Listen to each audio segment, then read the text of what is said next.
Primary সুরা তিনজন token এই নবাব সিরাজ আর টোকন নবাব সিরাজ টোকন এরা তিনজন নাকি তাপড়ায় তাপড়ায় গুলি করছে। হ্যাঁ, কপালে ফপালে দিয়ে মানে ও তো হিস্ট্রি নাকি পড়ে গেছে। আমি তো আমার বাড়ি আনুর ওর বাড়ি বাহাদুরপুর, আনুমানিক 7 কিলো ডিফারেন্স, 1 কিলো ডিফারেন্স।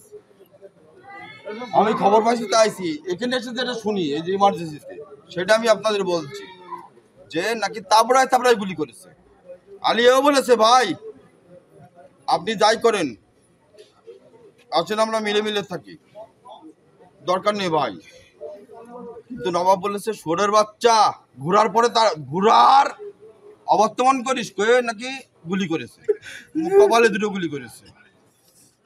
এই নির্বাচনকে কেন্দ্র করে কি হত্যাকাণ্ড? জানি না, আমার একজন বলে যে আপনার ছেলে গুলি করেছে। এটাই আমি শুনে ঘুমের থেকে উঠে আমি গাড়ি নিয়ে হাসপাতালে চলে আসি। আলী কি হয় আপনার? ছেলে ছেলে। ওর কি কোনো পূর্ব শত্রুতা ছিল কারোর সাথে? না, কোনো শত্রুতা না, এমনি হয়তো ভোটের বিষয়ে সমস্যা হইতে পারে। এই হত্যার কারণ হিসেবে আপনারা কি ভোটটাকে দেখছেন, নির্বাচনকে কেন্দ্র করে ওকে গুলি করা হতে পারে এরকম? সেটা তো আমি জানি না, আমি তো সারাদিন দোকানদারি করি, দোকানদারি করি, সকালে আসি রাত্রিরে রাত 11টা-12টার দিকে বাড়ি। এখন আপনি কি জানতে পেরেছেন কেন হত্যা করা হতে পারে আর কারা করেছে? কারা করেছে সেটা আমি শুনিনি, শুনছি লবাব নাকি ওরা গুলি করেছে। নবাবরা কোন প্রতীকে ইয়ে করছিল, নির্বাচন করছিল, কোন প্রতীকের পক্ষ? ওরা বিএমপি করে। বিএনপি করে, কিন্তু নির্বাচনের সময় কোন প্রতীকের? না, ওটা আমার জানা নেই। আপনি জানেন? আপনার ছেলে কোন প্রতীকে সমর্থন দিয়ে নির্বাচন করছে? ছেলে আওয়ামী লীগ মোটরসাইকেলে। আপনারা আইনগত কোনো ব্যবস্থা নেবেন? আইনগত ব্যবস্থা তো নীতি। কিছু বলতে চান আপনি? না, আমার আর বলার কিছু নেই। অবস্থান করছিলাম, তখন আমার প্রিয় নেতা জনাব শাহিদ চাকমাকে হোয়াটসঅ্যাপে ফোন দিয়ে বললাম যে তুই এরকম বাদুরপুরে আলুকে গুলি করেছে, একটু খোঁজ নেওয়া তো কী অবস্থা। তো তার ভিতরে ভাই হোয়াটসঅ্যাপে ফোন দিতে দিতেই আমার ওই ওয়ার্ডের মেম্বার তরিকুল ইসলাম আবার ফোনে ফোন দিয়েছে, দিয়ে বলতেছে ভাই আলিরে গুলি করেছে নবাব, এখন হসপিটালে নিয়ে যাচ্ছে। আমি বললাম দ্রুত হসপিটালে নিয়ে যাও, আমি এক্ষুনি আসতেছি। তখন সে বললো যে ভাই সম্ভবত মারা গেছে। আমি বললাম মারা যাক যা যাক, তুমি আগে হসপিটালে নাও তো যাতে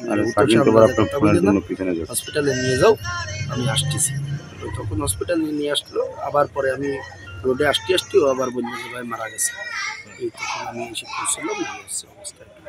আচ্ছা, কি কারণে তাকে গুলি করা হতে পারে এই মর্মে কিছু জানতে পেরেছেন কিনা? এরকম তো আসলে আগে পরে কখনো মানে এই নবাবের সাথে তার সাথে যে কোনো ভুল বোঝাবুঝি আছে এটা আমার কিন্তু জানা নেই। একটু আগেই মানে ঘন্টাখানেক আগে ওরা আলী আমাদের ছোটো ভাই ওরা একটা পিকনিকের আয়োজন করেছিল এবং আমাকে ফোন দিয়েছিল যে ভাই একটু বিশেষ রিকোয়েস্ট যদি 1 মিনিট আসতেন। আমি বললাম যে ভাই আমার একটা 2টো মিটিং আছে, এখন আরেকদিন আসবো। বিশেষ অনুরোধে আমি ওই ইবুলাকে গেছিলাম এবং আপনার রোডের পাশেই, আমরা একদম মেন রোডের সাথেই একটা আবার আসে। তো তখন আমরা গেলাম, যাওয়ার পরে ওইখানে মেম্বার ছিল, সবাই ছিল, তো খাওয়া দাওয়া করলাম। খাওয়া দাওয়া করে তখন আমি আমার ওই আড়পাড়া ওয়ার্ড থেকে আর গুরুলি ওয়ার্ডের থেকে অনেক কর্মী আমার বাড়িতে গেছিল, তো আমি কিন্তু আমার বাড়িতে ছিল না। আসলে বিষয়টি খুব দুঃখজনক এবং আসলে প্রশাসনের এত সজাগ দৃষ্টি থাকার পরেও যে এমনি একটা বাড়ি ধুড়ি দিত, চুরি চাকু মারত, তাও মেনে নিয়ে যাচ্ছে যে অস্ত্র দিয়ে মাথায় ঠিকাই গুলি করলো। এই আমলে আসলে একটা দুঃখজনক ব্যাপার। প্রশাসনের কাছে আমরা এর বিচার আশা করছি।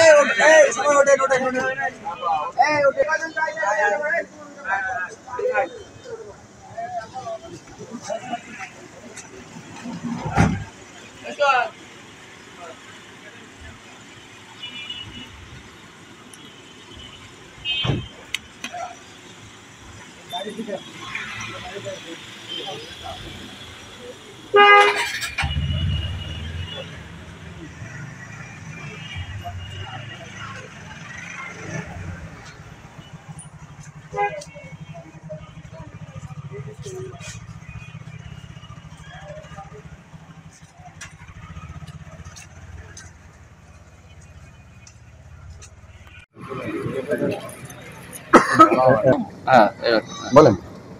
আমাদের যশোর শহরের নওয়াপাড়া ইউনিয়নের বাহাদুরপুর তেঁতুলতলা নামক স্থানে নবাব নামে একজন ব্যক্তি আলী নামক অপর একজন ব্যক্তিকে তার পিঠে এবং মাথায় কয়েকটা গুলি করে পরবর্তীতে সে যশোর সদর হাসপাতালে চিকিৎসাধীন অবস্থায় মারা যায়।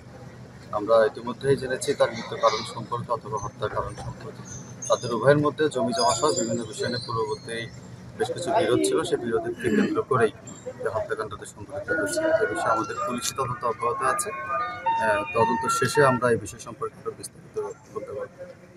স্যার, আমরা শুনেছি যে নির্বাচনকে কেন্দ্র করে মোটরসাইকেল প্রতীকী সমর্থন করেন, কারণ তাকে হত্যা করেন। নির্বাচন সংশ্লিষ্টতার কোনো বিষয় এখন পর্যন্ত আমরা তদন্তে পাই নাই, তবে সেই বিষয়টাও আমরা খতিয়ে দেখব। আমাদের তদন্ত অব্যাহত আছে। তদন্ত শেষে আমরা বলতে পারবো নির্বাচন সংশ্লিষ্টতার ভিতরে কোনো ইস্যু আছে।